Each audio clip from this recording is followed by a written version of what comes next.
yang akan saya bahas tentang itu, bahwa memang mubahalah itu awalnya itu terkait tentang nasab.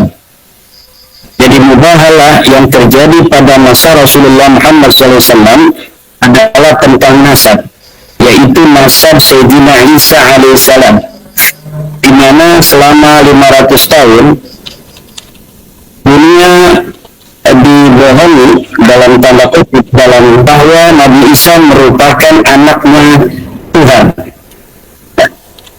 Jadi nasab Nabi Isa adalah anak daripada Tuhan. Kemudian setelah 550 tahun kurang lebih, datanglah kebenaran bahwa Nabi Isa bukan anaknya Tuhan.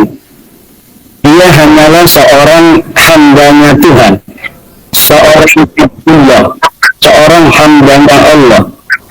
Kemudian dari pihak Nasrani Najran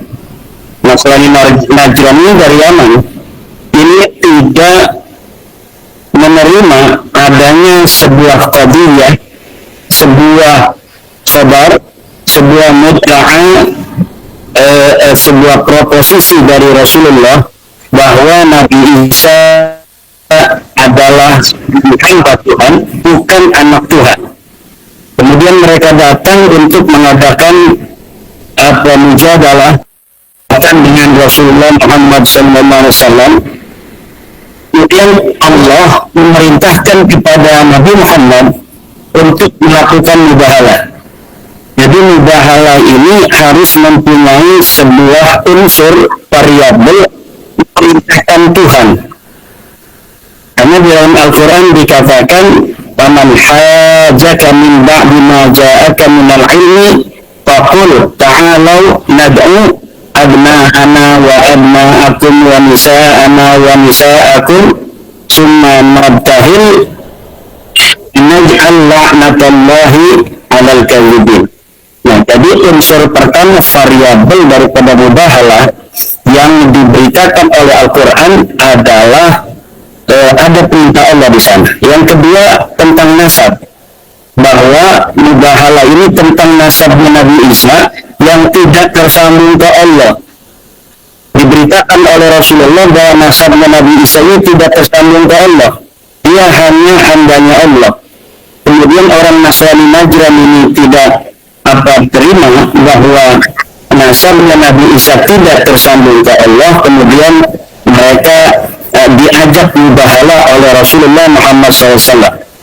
Di dalam hadis-hadis dikatakan, seandainya orang-orang Nasrani Najran ini menerima mubahalah itu, kata Rasulullah dalam sebuah hadis, sesungguhnya itu telah diberitakan bahwa mereka semua akan hancur lebur, mereka semua akan mati.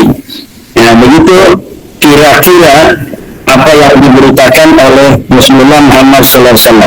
Dan kemudian memang tidak sedikit menjadi mubahalah dari orang-orang Nasrani Najran ketika ditentang oleh Rasulullah Muhammad SAW.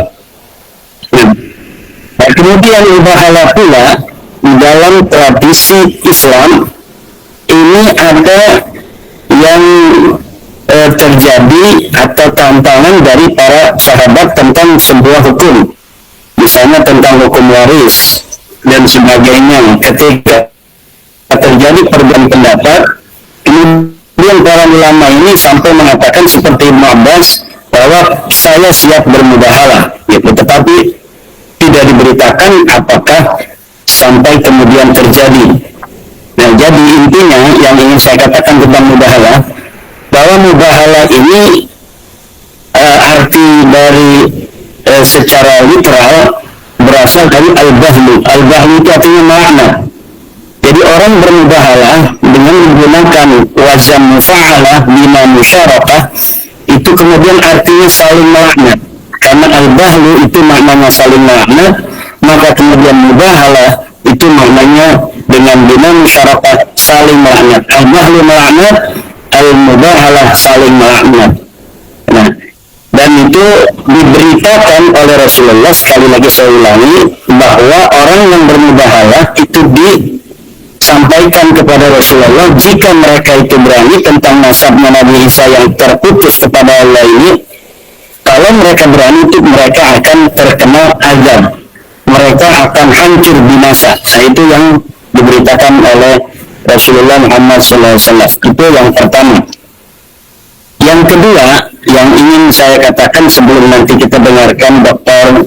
Sugeng Sugiharto, kebanggaan kita bersama ini, adalah tentang isu yang kedua yang sekarang sedang berkembang di dunia maya, adalah tentang surat instruksi dari PBNU nomor 3975 tahun 2025 tentang instruksi PBNU untuk pengurus media, pengurus cabang, dan BAMEN NU. Di antara instruksi itu ada hal-hal yang bagi sebagian masyarakat ini dianggap ada offset di sana. Bagi sebagian masyarakat, terutama terkait dengan penyebutan nama PWILS, di mana di sana dikatakan dalam beberapa poin, ada 5 poin semuanya. Dalam 1-2 poin itu terkait dengan isu nasab. Di antaranya di poin keempat menyebut secara tegas nama perjuangan Wali Songo Indonesia. Yang ingin saya katakan bahwa surat sebuah organisasi untuk kadernya itu adalah hal yang biasa dan itu wajar-wajar saja. Jadi jika PBNU sebagai sebuah organisasi kemudian membuat surat instruksi untuk kader-kadernya akan sebuah kegiatan atau akan sebuah sikap organisasi, itu adalah hal yang biasa yang harus kita hormati. Itu yang pertama. Yang kedua adalah bahwa PBNU dan PWILS secara hukum itu sama-sama organisasi yang berbadan hukum. Jadi PBNU mempunyai badan hukum tersendiri, PWILS pula memiliki badan hukum yang tersendiri, yang keduanya memiliki kekuatan hukum untuk diperlakukan yang sama di depan hukum Republik Indonesia ini. Kemudian keduanya yang berbadan hukum harus mempunyai apa namanya itu sebuah komitmen untuk saling menghormati dan saling menjaga. Yang selanjutnya tentang isi daripada instruksi PBNU yang dinilai oleh beberapa aktivis PWI ini ada sesuatu hal yang apa namanya bagi mereka itu menyedihkan, katakanlah demikian, yaitu ada beberapa kalimat ya, nanti saya catat. Instruksi ini adalah larangan kepada pengurus NU untuk tidak mentolerir sikap, perilaku, ucapan siapapun dari pihak manapun yang menyimpang dari nilai-nilai syariat, lebih-lebih dengan menyalahgunakan kemuliaan Rasulullah. Nah, dari poin ini PBNU sangat cepat sekali, sangat bijaksana menginstruksikan kepada para pengurus untuk tidak mentolerir sikap-sikap, ucapan-ucapan yang menyimpang dari nilai-nilai syariat, lebih-lebih menyalahgunakan kemurnian Rasulullah Muhammad SAW atau kemuliaan Rasulullah. Dan ini tentunya bagi kita telah mengetahui bahwa yang selama ini selalu membawa narasi-narasi tentang Rasulullah adalah dari klan Bali. Jadi sebenarnya PBNU di dalam hal ini yang paling dijadikan titik berat dari poin yang ketiga ini adalah klan Bali, untuk kepada kader NU tidak mentolerir dari oknum-oknum Ba'lawi yang senantiasa membawa-bawa nama Rasulullah untuk kemudian digunakan kemanfaatannya untuk pribadi dan kelompok mereka, membawa-bawa nama Rasulullah Kemudian dengan membawa nama kemuliaan Rasulullah itu mereka mengambil manfaat dari sana.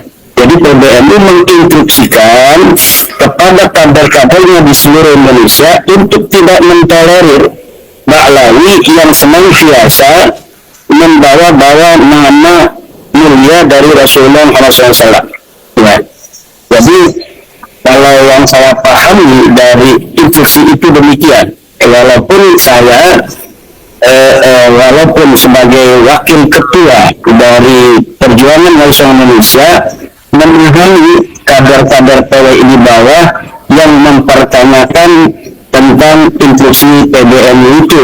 Nah, tetapi di dalam kacamata saya ketika mencermati dari instruksi PBNU itu, dari poin ketiga ini jelas sekali pembelaan PBNU terhadap warga NU, terutama kader-kadernya, untuk tidak tertipu oleh orang-orang yang menggunakan nama Rasulullah untuk kepentingan pribadi dan kelompok mereka.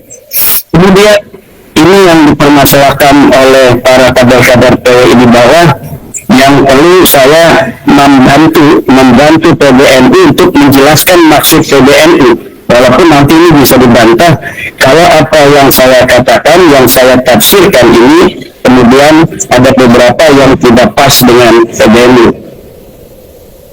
Di dalam poin 4 instruksi PBNU itu dikatakan setiap pengurus dan kader NU berkewajiban mencegah perpecahan, tafarruq, dan mendamaikan pertentangan, serta melepaskan diri dari keterlibatan dalam pertentangan mengenai nasab, baik keikutsertaan dalam silang pendapat yang meninggikan nasab, yang meninggalkan adab, maupun keikutsertaan dalam perkumpulan dan organisasi yang sengaja dibentuk untuk menjalankan permusuhan terkait masalah nasab seperti PWILS maupun yang berseberangan dengan PWILS. Yang berseberangan dengan PWILS siapa? Rabita Alawiyah, Maktab Daini, FPI, Jatmanya Pekalongan. Itu yang bertentangan dengan PWILS. Jadi poin keempat itu bukan khusus untuk PWI, tetapi juga seluruh kader NU tidak boleh berada di pihak Rabita Alawiyah, tidak boleh berada di pihak FPI, tidak boleh berada di pihak Jatma, tidak boleh berada di pihak Maktabaini. Ini tentunya instruksi yang digelontorkan oleh PBNU terkait dengan sebelumnya ada beberapa kader-kader NU bahkan di PBNU yang ikut-ikut membela nasabah lain. Ada Gus Fahrul, ada Gus Yusron, ada Gus Faiz, ya kan, yang ikut serta di dalam perdebatan nasab ini. Nah, sekarang dengan adanya surat PBNU ini tidak boleh lagi ada kader NU baik di tingkat pusat seperti nama-nama yang telah saya sebutkan maupun di tingkat wilayah dan tingkat kabupaten yang membela nasabah lain. Jadi ikut serta di dalam kegiatan PWI juga itu diinstruksikan tidak boleh. Begitu pula ikut serta di dalam organisasi Rabita Alawiyah, organisasi FPI, organisasi Jatma, Maktab Daini, atau organisasi habaib lainnya. Ini tidak boleh oleh PBNU dari surat instruksi yang pada kemarin tanggal 2 itu dikeluarkan oleh PBNU. Nah, jadi ini yang kurang menjadi perhatian oleh para kader-kader PWI di bawah, bahwa PBNU ingin menempatkan dirinya sebagai wasit yang adil, tidak ingin berpihak dalam masalah nasab ini.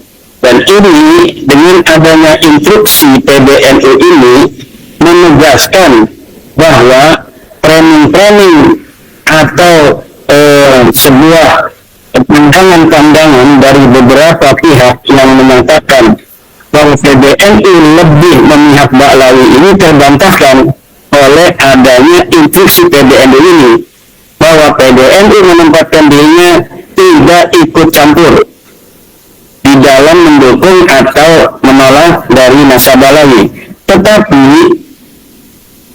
PBNU mempunyai kepentingan untuk mengislah datil bayin itu agar tidak terjadi perpecahan di antara masyarakat.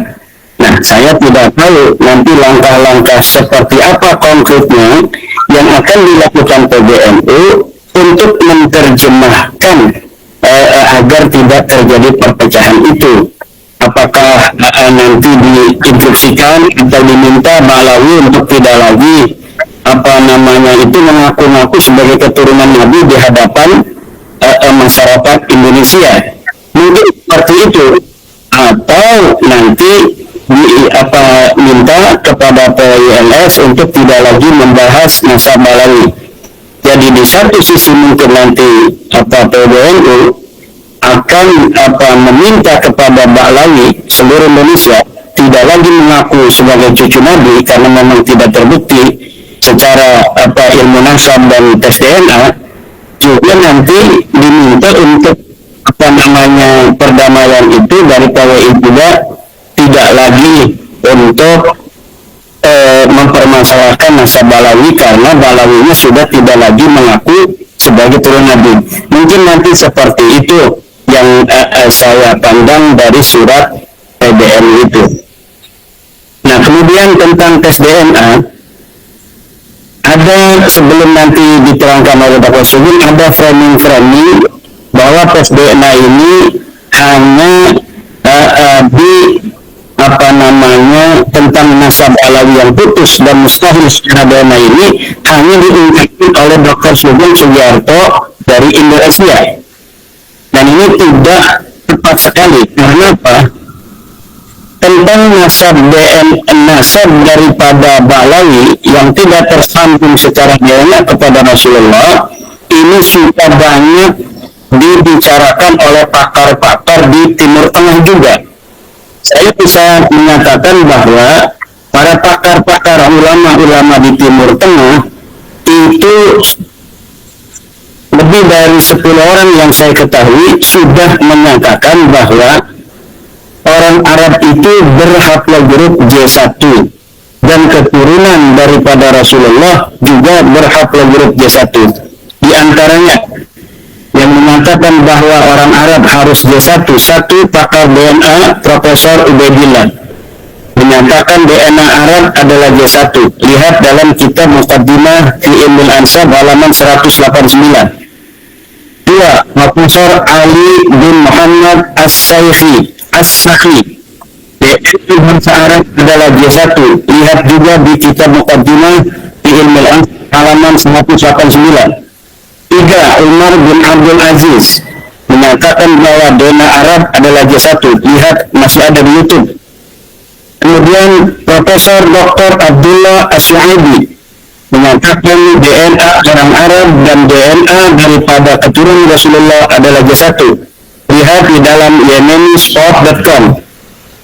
Kemudian Dr. Hadi Amili menyatakan bahwa keturunan Rasulullah Muhammad SAW itu J1. Lihat di web Quraisy dan Bani Hasim Project.